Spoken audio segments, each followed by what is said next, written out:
about is sending more weapons to Ukraine. They're bragging about you're killing more people. The war is going to come to an end. You're going to have a winner and a loser. And I'll bet my money on Russia, not because I like them, totally against what they did. You're not going to beat them. All you're going to do is destroy more. How about talking for peace? And you know what happened? Here's the headline. Here's the headline of today's New York Times. Putin calls peace talks dead end because Zelensky will not agree to anything that Russia is asking. Number one, can't join NATO. Number two, you got to be neutral. Number three, the Donbass region is a separatist region. This is mostly Russian people, Russian-speaking people. They voted for Yanukovych that the American government overthrew in 2014, and they don't want to be a part of your system. That's it. That's it. And they won't do it. And what is the United States doing? Sending more weapons. And yesterday, your buddy Biden accuses Putin of genocide. Well, genocide is irrelevant here. Genocide is wiping out a race or a religion or a gender. And I condemn what Putin is doing, but this is not genocide. This is a dispute over borders that has been going on for 100 years. And the American public is only getting one side of it, what the media wants them to see, and what Zelensky has become a very popular cultural and political figure in the West. So you're only hearing one side. I don't know that there is a moral side on the Russian side, but I do believe with Colonel McGregor that the more weapons we supply to the Ukraine, the longer this battle will go on. I know. The Russian victory is inevitable, and the more innocent human beings will die. And no one's saying this. Right. There's no one coming out. There's no huge peace movement. There's nothing going on.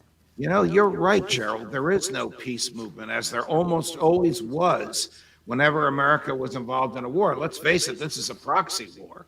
This could become a hot war if some tank fires its projectiles in the wrong direction.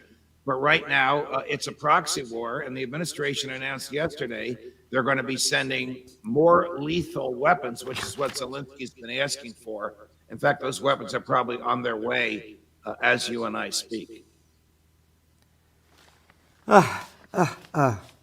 You know, this is... Where do we go? Where do we go? What do we do? Well, I'm starting, you know, I have the Occupy Peace movement, and we're going to have a peace rally on Memorial Day weekend, and that's May 28th, Saturday, and I hope the judge could make it there as one of the top speaker there. Include me in, you know that. All right.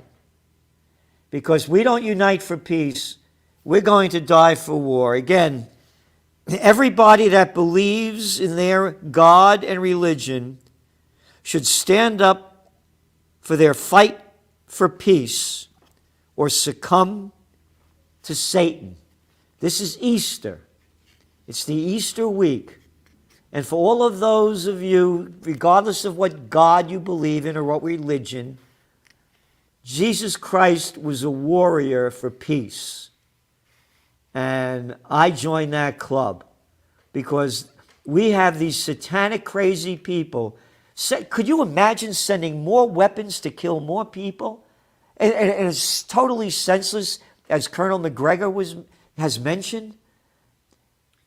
Well, you know, I forget his name. Oh, Jake Sullivan, who's the president's national security advisor, former national security advisor for Mrs. Clinton, told Jonathan Karl on ABC News on Sunday that the American goal is a diminished Russia with a new government. They out of their minds, they really think that by killing Russian soldiers, we can bring Western democracy to Russia.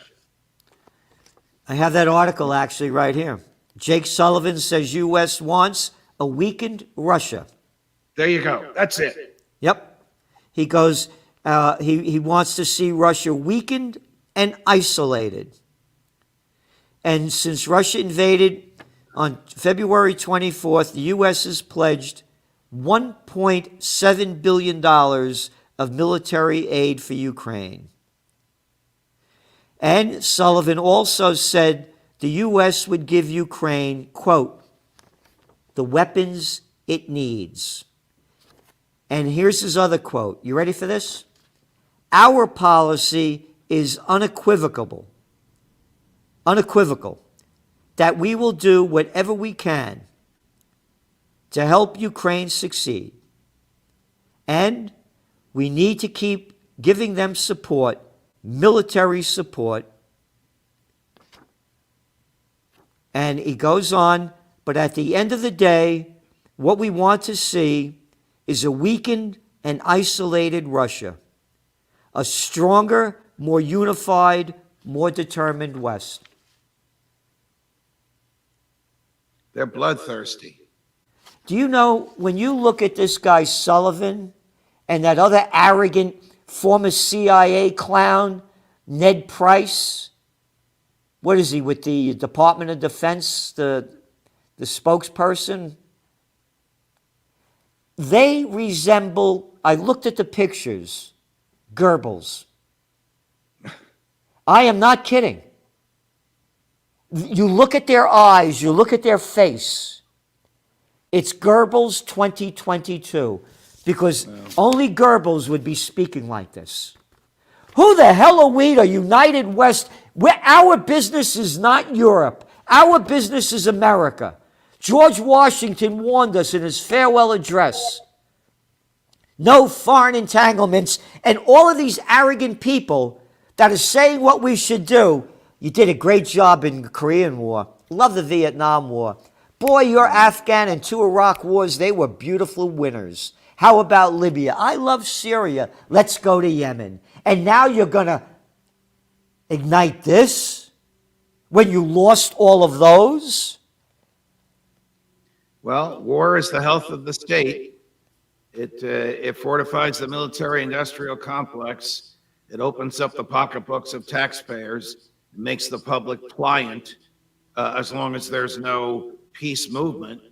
But when there's a peace movement to expose the futility of war, the death and destruction of war, the waste of government resources and assets, the destruction of freedom that war causes, then sometimes the government has to think twice. I mean, LBJ arguably was driven from office. Yep. I'm not saying Nixon was much better with respect to war, but LBJ was driven from office, from the White House, by the peace movement of the late 60s. Yep, and it brought him down. Yes. Yep. Thank you so much, Judge, and Buona Pasqua.